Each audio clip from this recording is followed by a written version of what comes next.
ಸುವರ್ಣಗಿರಿ ಎಂಬ ರಾಜ್ಯದಲ್ಲಿ ಮಹೇಂದ್ರವರ್ಮ ಎಂಬ ರಾಜನು ತನ್ನ ಪತ್ನಿ ದೇವಯಾನಿಯೊಂದಿಗೆ ವಾಸಿಸುತ್ತಿದ್ದನು. ಅವನು ಅವಳನ್ನು ತುಂಬಾ ಪ್ರೀತಿಸುತ್ತಿದ್ದನು. ಆದರೆ ಇದನ್ನು ನೋಡಿ ದೇವಯಾನಿಯ ತಂಗಿ ಚಂದ್ರಿಕಾಗೆ ಅಸೂಹೆಯಾಗುತ್ತಿತ್ತು. ನೋಡು, ಚಂದ್ರಿಕಾ ಮಹಾರಾಜರು ನನ್ನನ್ನು ಎಷ್ಟು ಪ್ರೀತಿಸ್ತಾರೆ. ನಾನು ಒಮ್ಮೆ ಹೇಳಿದ ಕೂಡ್ಲೇ ಈ ವಜ್ರದ ಅಮೂಲ್ಯ ಬಳೆಗಳನ್ನು ಉಡುಗೊರೆಯಾಗಿ ಕೊಟ್ಟಿದ್ದಾರೆ. ಎಷ್ಟು ಸುಂದರವಾಗಿವೆ ಅಲ್ವೇ? ಹೌದು ರಾಣಿ, ದೇವಯಾನಿ ಸುಂದರವಾಗಿದೆ. ಆದರೆ ಬಳೆಗಳು ಮತ್ತೆ ಆಭರಣಗಳಿಂದ ಏನು ಪ್ರಯೋಜನ? ನಿಮ್ಮ ಬಳಿ ನಿಜವಾದ ಸಂತೋಷವೇ ಇಲ್ಲದಿರುವಾಗ. ಅದರ ಅರ್ಥ ಏನು? ನೀನು ಏನ್ ಹೇಳಲ್ ಬಯಸ್ತೀಯಾ? ನಿಜವಾದ ಸಂತೋಷ ಎಂದ್ರೆ ಏನು? ಅಂದ್ರೆ ನಿಮಗೆ ಇನ್ನೂ ಯಾವುದೇ ಸಂತಾನವಿಲ್ಲ? ಅಷ್ಟರಲ್ಲಿ ಚಂದ್ರಿಕಾ ಹೀಗೆ ಹೇಳುತ್ತಿದ್ದಾಗ ಅಲ್ಲಿಗೆ ರಾಜರು ಬರುತ್ತಾರೆ. ಏನಾಯ್ತು? ನೀವಿಬ್ರು ಏನು ಮಾತನಾಡುತ್ತಿದ್ದೀರಾ? ಏನೂ ಇಲ್ಲ, ನಾನು ಈಗ ಹೊರಡುತ್ತೇನೆ. ಏಕೆಂದರೆ ನನ್ನ ರಾಜ್ಯಕ್ಕೆ ಹಿಂತಿರುಗುವ ಸಮಯವಾಗಿದೆ. ದಾರಿಯು ಬಹಳ ದೂರವಾಗಿದೆ. ಆದ್ದರಿಂದ ಅಲ್ಲಿಗೆ ತಲುಪಲು ತಡವಾಗಬಾರದು.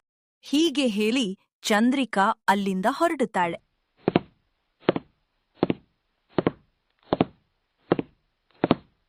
ಮಹಾರಾಜರೇ, ನಮ್ಮ ವಿವಾಹವಾಗಿ ಹಲವು ವರ್ಷಗಳಾಗಿವೆ.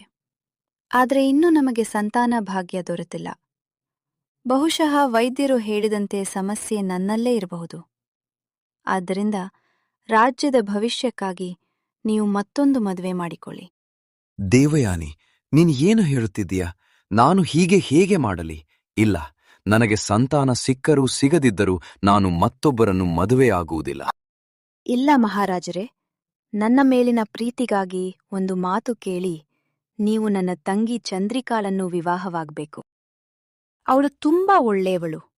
ಅವಳಿಂದ ನಿಮ್ಗೆ ಸಂತಾನದ ಸುಖ ದೊರೆಯುತ್ತದೆ ಎಂಬ ನಂಬಿಕೆ ನನಗಿದೆ. ಆದ್ರಿಂದ ನೀವು ಚಂದ್ರಿಕಾಳನ್ನು ವಿವಾಹವಾಗಲೇಬೇಕು. ಸರಿ ದೇವಯಾನಿ, ನಿನ್ನ ಇಚ್ಛೆ ಅದೇ ಆಗಿದ್ದರೆ ನಿನ್ನ ತಂಗಿ ಚಂದ್ರಿಕಾಳನ್ನು ಎರಡನೇ ಮದುವೆಯಾಗಲು ನಾನು ಸಿದ್ಧನಿದ್ದೇನೆ. ಅದರ ನಂತರ ರಾಣಿ ದೇವಯಾನಿ ತನ್ನ ತಂಗಿ ಚಂದ್ರಿಕಾಳ ವಿವಾಹವನ್ನು ಮಹಾರಾಜ ಮಹೇಂದ್ರವರ್ಮರೊಂದಿಗೆ ನೆರವೇರಿಸಿದಳು. ಆದರೆ ಕೆಲವೇ ದಿನಗಳಲ್ಲಿ ದೇವಯಾನಿಯ ಆರೋಗ್ಯ ಇದ್ದಕ್ಕಿದ್ದ ಹಾಗೆ ಹದಗೆಡ ತೊಡಗಿತು. ಮಂತ್ರಿಗಳೇ, ರಾಣಿ ದೇವಯಾನಿಗೆ ಏನಾಗಿದೆ ಎಂದು ತಿಳಿಯುತ್ತಿಲ್ಲ. ಕೂಡಲೇ ಅರಮನೆಯ ರಾಜವೈದ್ಯರನ್ನು ಕರೆತನ್ನಿ. ಆಜ್ಞೆ ಮಹಾರಾಜರೇ, ನಾನು ಈಗಲೇ ರಾಜವೈದ್ಯರನ್ನು ಕರೆತರುತ್ತೇನೆ. ಸ್ವಲ್ಪ ಸಮಯದ ನಂತರ ಮಂತ್ರಿಗಳು ರಾಜವೈದ್ಯರಾದ ಧನ್ವಂತರಿಯನ್ನು ಅರಮನೆಗೆ ಕರೆತಂದರು.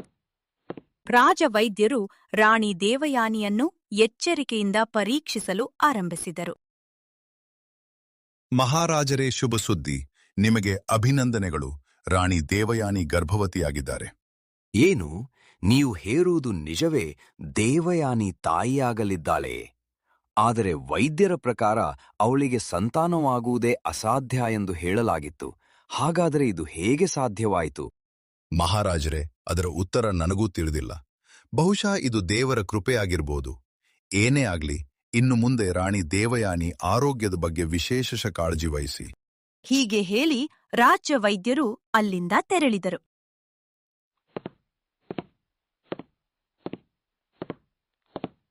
ಈ ಸಂತೋಷದ ಸುದ್ದಿಯನ್ನು ಕೇಳಿ ಮಹಾರಾಜ ಮಹೇಂದ್ರವರ್ಮರಿಗೆ ತುಂಬ ಸಂತೋಷವಾಯಿತು. ಹಲವು ವರ್ಷಗಳಿಂದ ಅವರು ಎದುರು ನೋಡುತ್ತಿದ್ದ ಕ್ಷಣ ಅಂತು ಬಂದಿತು. ಈ ಸಂತೋಷದ ಸುದ್ದಿಯನ್ನು ಮನದೊಳಗೆ ಇಟ್ಟುಕೊಳ್ಳಲಾಗದೆ ಮಹಾರಾಜರು ರಾಜ್ಯದಾದ್ಯಂತ ಸಂಭ್ರಮಾಚರಣೆ ಮಾಡಲು ಆದೇಶಿಸಿದರು. ಆದರೆ ಈ ದೃಶ್ಯವನ್ನೆಲ್ಲ ನೋಡಿ ಚಂದ್ರಿಕಾಳಿಗೆ ಮನಸ್ಸು ಅಸೂಯೆಯಿಂದ ಕುದಿಯತೊಡಗಿತು. ಎಷ್ಟೋ ಕಷ್ಟಪಟ್ಟು ನಾನು ಈ ಅರಮನೆಯಲ್ಲಿ ನನ್ನ ಸ್ಥಾನ ಪಡೆದಿದ್ದೆ. ದೇವಯಾನಿಗೆ ಸಂತಾನವಾಗದಂತೆ ಮಾಡಲು ನಾನು ಎಷ್ಟೋ ಪ್ರಯತ್ನ ಮಾಡಿದ್ದೆ. ಆದರೆ ಅವಳು ಗರ್ಭಿಣಿ ಆಗಿರುವುದು ನನ್ನ ಎಲ್ಲಾ ಯೋಜನೆಗಳನ್ನು ಹಾಳು ಮಾಡಿದೆ. ಹೀಗೆ ನೋಡ್ತಾ ನೋಡ್ತಾ 9 ತಿಂಗಳು ಹೇಗೆ ಕಳೆದವು ಎಂಬುದೇ ಯಾರಿಗೂ ತಿಳಿಯಲಿಲ್ಲ. ಮಹಾರಾಜರೇ, ನನಗೆ ತುಂಬಾ ನೋವಾಗುತ್ತಿದೆ. ಧೈರ್ಯವಾಗಿರು ರಾಣಿ, ಎಲ್ಲವೂ ಚೆನ್ನಾಗಿಯೇ ಆಗುತ್ತದೆ. ರಾಜವೈದ್ಯರು ಮತ್ತು ದಾಸಿಯರು ರಾಣಿಯ ಆರೈಕೆಯಲ್ಲಿ ತೊಡಗಿದರು. ಹಲವು ಗಂಟೆಗಳ ನಂತರ ಅರಮನೆಯೆಲ್ಲ ಮಗುವಿನ ಅಳುವ ಶಬ್ದದಿಂದ ಮೊಳಗಿತು. ಅಭಿನಂದನೆಗಳು ಮಹಾರಾಜರೇ. ರಾಣಿ ದೇವಯಾನಿ ಅವಳಿ ಹೆಣ್ಣು ಮಕ್ಕಳಿಗೆ ಜನ್ಮ ನೀಡಿದ್ದಾರೆ. ಈ ಸುದ್ದಿ ಕೇಳಿ ಮಹೇಂದ್ರವರ್ಮ ಸಂತೋಷದಿಂದ ಕಣ್ಣೀರು ಹಾಕಿದರು. ಆದರೆ ಈ ಸುದ್ದಿಯನ್ನು ಕೇಳಿ ಚಂದ್ರಿಕಾಳ ಮುಖ ಕೋಪದಿಂದ ಬದಲಾಯಿತು. ಈ ಇಬ್ಬರು ಮಕ್ಕಳಲ್ಲಿ ಒಬ್ಬಳನ್ನು ಅರಮನೆಯಿಂದ ದೂರ ಮಾಡಬೇಕು. ಆ ರಾತ್ರಿ ಚಂದ್ರಿಕಾ ತನ್ನ ನಂಬಿಗಸ್ತ ದಾಸಿಯನ್ನು ಕರೆಯಿಸಿಕೊಂಡಳು. ಈ ಇಬ್ಬರು ಮಕ್ಕಳಲ್ಲಿ ಒಬ್ಬಳನ್ನು ಅರಮನೆಯಿಂದ ದೂರ ಮಾಡಬೇಕು. ಆದರೆ ರಾಣಿ, ಇದು ತುಂಬಾ ಅಪಾಯಕಾರಿ. ನಾನು ಹೇಳಿದಂತೆ ಮಾಡು. ಉಳಿದದ್ದನ್ನು ನಾನು ನೋಡಿಕೊಳ್ಳುತ್ತೇನೆ. ಮಧ್ಯರಾತ್ರಿ ದಾಸಿ ಗುಪ್ತವಾಗಿ ಕೋಣೆಗೆ ನುಗ್ಗಿದಳು. ಅವಳು ಒಂದು ಮಗುವನ್ನು ಎತ್ತಿಕೊಂಡು ಅರಮನೆಯಿಂದ ಹೊರಟಳು. ಬೆಳಗ್ಗೆ ಎದ್ದ ದೇವಯಾನಿ ಬೆಚ್ಚಿಬಿದ್ದಳು. ನನ್ನ ಮಗು ಎಲ್ಲಿದೆ? ನನ್ನ ಮಗು. ಅರಮನೆಯೆಲ್ಲ ಗೊಂದಲದಲ್ಲಿ ಮುಳುಗಿತು. ಹುಡುಕಾಟ ಆರಂಭವಾಯಿತು. ಆದರೆ ಮಗು ಎಲ್ಲಿಯೂ ಸಿಗಲಿಲ್ಲ. ದೇವಯಾನಿ ದುಃಖದಿಂದ ಕುಸಿದು ಬಿದ್ದಳು. ಅಷ್ಟರಲ್ಲಿ ಚಂದ್ರಿಕಾ ನಾಟಕೀಯವಾಗಿ ಅಳಲು ಆರಂಭಿಸಿದಳು. ಅಕ್ಕ, ಚಿಂತಿಸ್ಬೇಡಿ. ಕಣ್ಮರೆಯಾದ ರಾಜಕುಮಾರಿ ಖಂಡಿತ ಸಿಗುತ್ತಾಳೆ. ಇತ್ತ ಕಾಡಿನ ಅಂಚಿನಲ್ಲಿದ್ದ ಒಂದು ಆಶ್ರಮದ ಬಳಿ ದಾಸಿ ಮಗುವನ್ನು ಬಿಟ್ಟು ಹೋಗಿದಳು. ಸ್ವಲ್ಪ ಹೊತ್ತಿನ ನಂತರ ಅಲ್ಲಿಗೆ ಒಬ್ಬ ವೃದ್ಧ ಸಾಧು ಬಂದನು. ಅಯ್ಯೋ, ಈ ಮಗು ಇಲ್ಲಿ ಹೇಗೆ ಬಂದಿದೆ? ಅವರು ಮಗುವನ್ನು ಆಶ್ರಮಕ್ಕೆ ಕರೆದುಕೊಂಡು ಹೋದರು. ಇಂದಿನಿಂದ ಇವಳ ಹೆಸರು ಚಂದ್ರಲೇಖ. ವರ್ಷಗಳು ಕಳೆಯತೊಡಗಿದವು.